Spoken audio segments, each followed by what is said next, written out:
Bas, riwruok mar jofwamb weche mag tuke odhialo jatuk adhula miluongo ni Marion Serenge kaka jatugo masulwe mar dwe mar 6 higa mar 2024 bang' bedo gi tugo maber ne tim Kenya e tuke mag manyo otiko tugo tuke mag pinje duto jotugo ma hikgi ni piny ne 17. Tugo mare makare nokonyo tim mar Junior Starlets yudo loch e tiel 2 mag tuke manyo otiko tugo tuke pinje duto mabiro bagi e piny mar Dominican Republic dwe mar 10 higani. Serenge noyombo jotugo mamoko mane manyo michno kaka kapten mar SJAK miluongo ni Vincent Onyala mane okonyo Kenya duogo e lig maduong' mag pinje duto.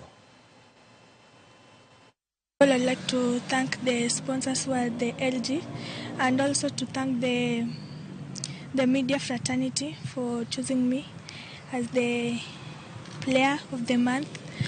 I'll also thank my coach for giving me that ability to be here, and also to thank the national team coaches who have been able to impart some things and some training in me.